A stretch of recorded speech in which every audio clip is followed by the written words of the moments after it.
L'église est de style gothique tardif du XVe siècle.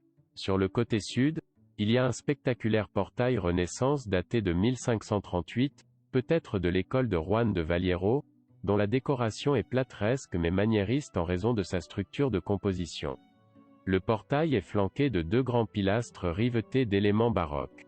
La décoration de l'ensemble du portail est très riche, à prédominance grotesque, éléments végétaux, harpies, oiseaux gallinacés, putti, décoration de candelieri et la représentation de 2 figures humaines assises nues tenant des formes florales.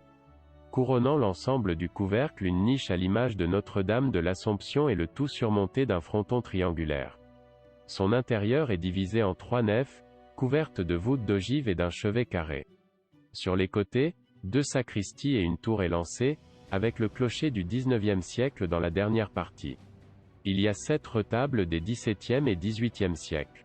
Le retable du maître-autel est du XVIIe siècle, de style roman, avec des scènes de la fuite de Saint Joseph et de la Vierge, de la naissance de Jésus, de l'Annonciation et de l'adoration des rois.